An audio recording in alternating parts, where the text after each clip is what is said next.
a day came along and you got some pretty bad news. Do you remember that day? Yeah, we remember it well. It was a shock, a real shot across the bows. I've been taking fairly regular blood tests up to that point for PSA tests, and they've been rather routine, all below the threshold to do anything about. And that time we went in to have this result of that particular test, and it would come back slightly positive. But if I can fast forward to the biopsy result, which is the more major result for us, and that was we went in, I had a biopsy, a rectal biopsy, and went back to get the results, and we're going to go across Woombi to have a cup of coffee with our son for lunchtime. And the urologist sat us down and said, "Oh, we've got some serious news for you. You've got an aggressive prostate cancer with a Gleason score of da-da-da-da-da." And he talked, I think, for another 10 minutes afterwards, but really everything else went across the top, didn't it? Yeah, it did. And for me, we walked out afterwards and he said, "Well, you can go and see a radiologist, but I can probably do this for you, and there's a survival chance of this much of 5 years." But all that stuff was kind of over the top. And we went outside and had a good howl, I think, and went and saw my son and did the same thing again, and caught our breath down the cheek. So I just can't believe that moment when we went to see the urologist. Wonderful guy, and we just thought, well, everything's fine, we'll go in here, have this, and then off we go, with life. And when he said, "Rob, you have a highly aggressive prostate cancer," we just sat there. I felt the word concrete inside me, I just felt, what is this? And we just sat there side by side, and I thought, we're in this together, this is us now. And I'm a nurse actually, so, I'm kind of used to things like that, but it was us now on this journey, and we were just quivering to get out of there and just have a bit of big emotion, but we had to sit calmly and listen to everything he was saying, and obviously there were things he could do about it, but first of all we just had to get somewhere and release what we're feeling. We roared off in the car, we found a place by the riverbank by Hagley Park, and we got out, got down. But it was too exposed and windy. No, this isn't the right. We can't cry here. We can't cry here. We went to Hagley Park. Found a lovely place with the azaleas all around, and it was a really hidey little place with a chair, a bench, park bench, and we just held onto each other and just howled, Have you been back there since that place? We did go back once actually, and we had grandchildren with us. And it was just awesome, just that feeling, here we are, life goes on, and everything's, not too bad, actually, in spite of what we've been through. How has that been for you? Like, as a nurse, you've got to separate the two out, and some days did you feel like you knew a bit too much, or? No, I've never felt that knowing too much was a bad thing, actually. For Rob and I, anyway, we feel better when we know more, I think, because then we can face up to it and deal with it. And I suppose being a nurse means I've learned a few ways of dealing with things.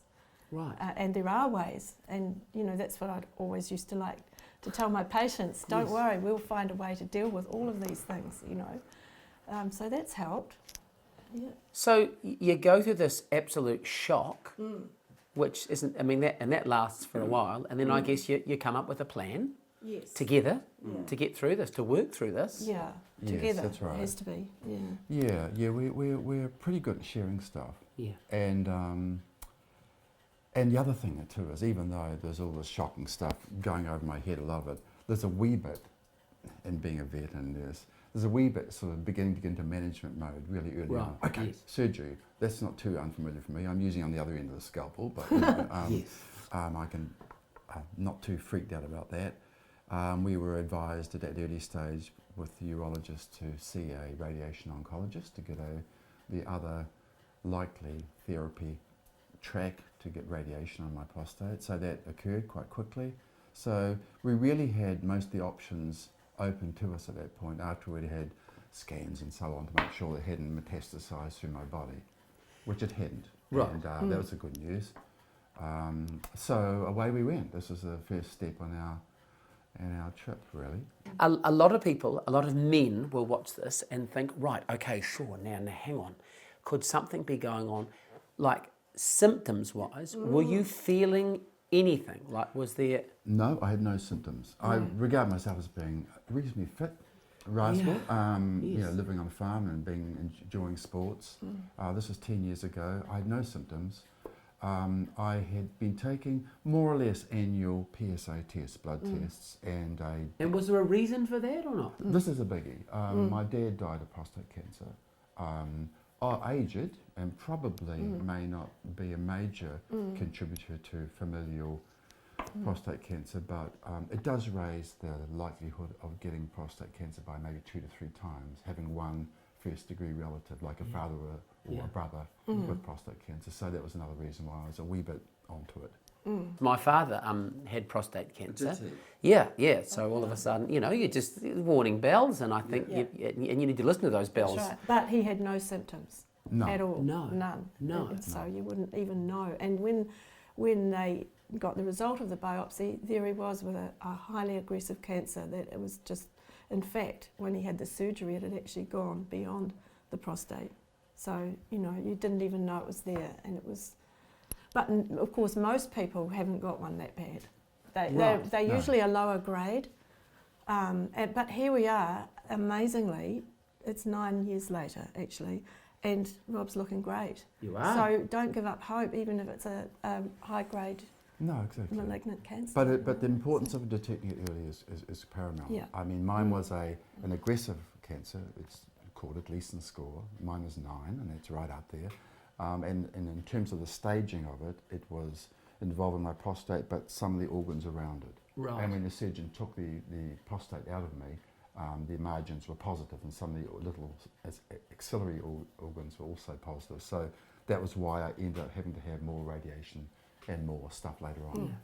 But if I hadn't had that blood test, who knows where. It And would you have gone. also had the digital rectal examination too. Yes. See, we're not good with that, are we? No, I think for apparently men, not. you know, that No. for just a moment's discomfort and embarrassment, And it is, you and it is a yourself- moment. Yeah, It is a moment. just a moment. You give yourself years of life. You know, you could. Yes, you know, absolutely. just you for that could. moment of discomfort and embarrassment. As you know, so we've discovered that the blood test, great, but we need a bit more, don't we? Yeah. Yes, in itself, it's not particularly accurate. I've only just met you today, but it's interesting. I imagine you've always been a very tight couple. Yeah. As I can tell, you've got an amazing connection. But, I mean, Yeah. you look for something good to come out of something bad, and this has obviously made you even closer. It has, Jason. Yeah. It has. You know, it's been really hard as well. I You can know, imagine, like a yeah. roller coaster. Yeah. You know, you have some real ups and real downs. And, you know, we've had to just go through all that, haven't we? And, Yeah, we have, yeah. you know, Rob helps me. You know, if I'm down, I've found that, you know, just talk to him about how I'm feeling and say I really need to talk, you know, and share what you're going through. The other thing is Rob hasn't let the changes that have happened in him become like a huge obsession or a stressing thing. He's very positive about just getting on with doing the great good things, you know, like outside, farm, being with the grandchildren and all that. So it's not like I'm obsessively worrying about what I've lost or...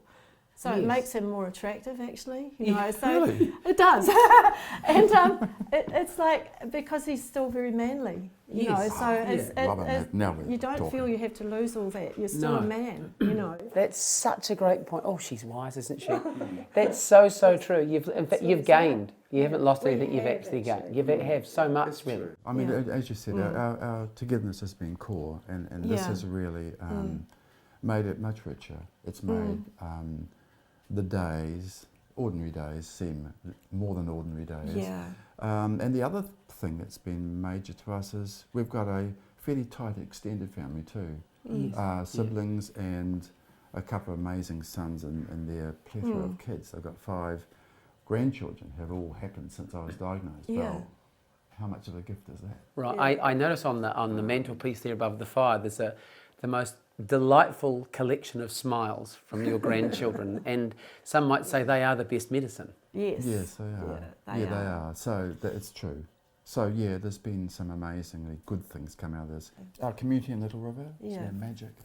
Not on our face, but just saying, "G'day, how are you?" and really wanting to know that they're with us. I was going to ask that because it seems the numbers are growing, which isn't good, but that means more and more of us know someone who is in a situation such as yourself, and I guess a lot of us aren't 100% sure what we can do, how we should be, do we talk about this, what do we do? What would you say to those people? Well, I remember the first week, you're so bombarded with emotions and overwhelmed, and am I going to lose him? That sort of feeling, you can't cope with a lot of people. I couldn't actually, but children and close family, but people just dropping off a hot chicken. Brilliant. I've never forgotten it. Rob's sister brought a hot chicken, and it was like, that was awesome, just food that's ready to eat when you can't even think about you open the fridge and you just look at it and think, like a teenager, like the fridge door. You don't know what to do. There's nothing there. You save some of those. And just not always asking you, ooh, is it this and that, and the gruesome. Almost bringing their stress to you and adding to yours. Right. Yes, you don't need that. No, you don't. You just need mates who are just with you the same as they were before, and they might say, "How are you?" Or you can talk to them if you want to, but they're not making a big issue out of things. You're an extraordinary couple, and I can't thank you enough for your openness and for sharing your story. And you're inspiring as well, because I think a lot of people, like myself, need to get off my ass and actually do something about it. I'll get off my ass so a doctor can have a look at it. I like that. That's going to be my phrase for the day. It's not about us, I'll say it. So thank you so much. I am so much better for meeting you both today, and that's just not the coffee and the lovely baking. Thank you so much. You give us all a gift by sharing this. Thank you very much. Thank you, Jason. Cheers, Jason.